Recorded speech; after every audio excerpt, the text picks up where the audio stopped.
So Trump and the Republicans are currently escalating what honestly appears like a new Cold War that's shaping up with China.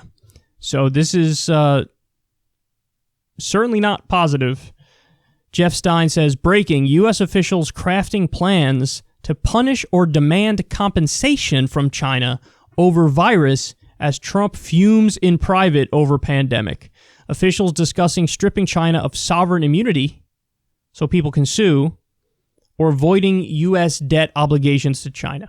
Now, since this, Trump actually has made a public statement sort of backing off the U.S. debt thing, because China has so much leverage over us. If they wanted to, they could just kind of destroy our economy in a blink of an eye.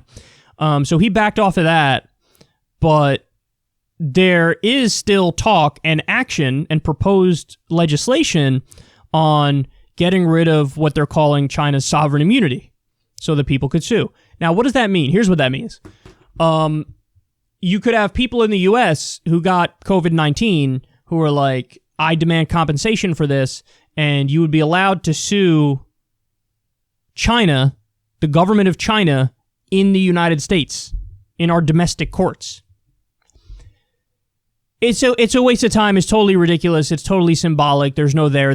They just wouldn't abide by it. They're like, okay, you don't have jurisdiction. We're our own country. We're sovereign, so piss off. And so it accomplishes nothing, but it's actually worse than that because it inflames tensions, and it makes them much more likely to do a tit-for-tat type of response. Is that what we want? Is that what we want? That is apparently what the Republicans want. Now, why? Why? Because, again, I don't know how many times I've pointed this out on the show, but it's true. Because they're trying to save face from not handling this properly early on.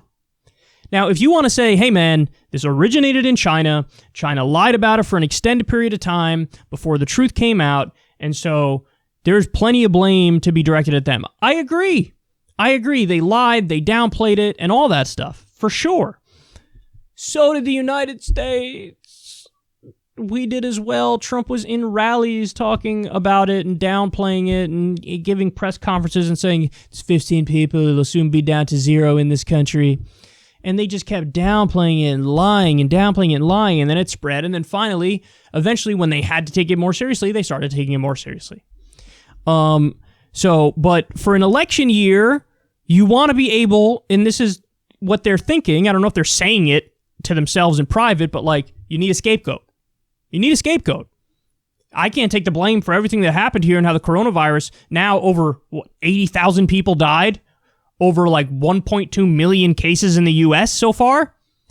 I'm gotta own that? No. So what do I gotta do? I gotta point the finger at somebody. Point it at China because they lied early on and it came from there. So it's reasonable enough to say, blame them.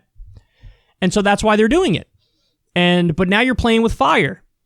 And it's really a shame to see that not everybody's, onto why they're doing this and why this is so dangerous.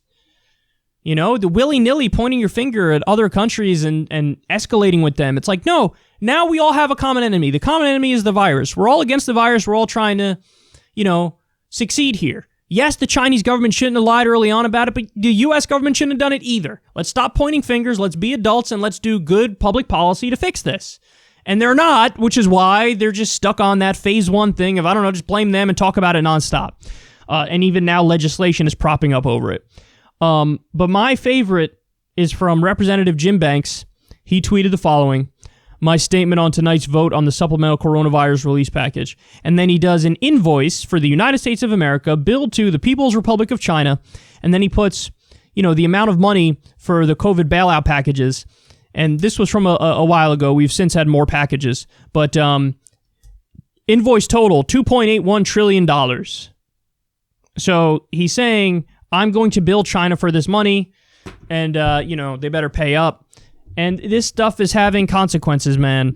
And we don't want to get into tit for tat. We don't want some sort of retaliation from them. Just so everybody understands, as much as we hate this fact, we're still dependent on them for our supply lines. Now, if I was president, I would totally do more manufacturing here at home, and so we wouldn't be so dependent on them. But we are dependent on them, so why would you want to escalate tensions with a country that holds all your debt and that you're dependent on right now? Because they're idiots, and they would rather play politics to try to save face than address the reality of the situation. So, not good, man. Not good. And in the same way that, I was doing my best to stand against the escalating tensions with Russia when Democrats were saying it's the new Pearl Harbor that, Russia intervened in our election. And I was calling out the BS that is Russiagate every step of the way. Now we got to be careful because the new scapegoat is China. And even though they made mistakes early on and they lied and they downplayed the virus, and you could absolutely talk about that, understand that actions have consequences. And when you scapegoat them nonstop and now you're proposing legislation about it, that only leads in one direction, and that direction is very bad, and that direction is not something I want to contemplate. So everybody chill the hell out, or else we're going to be in serious trouble.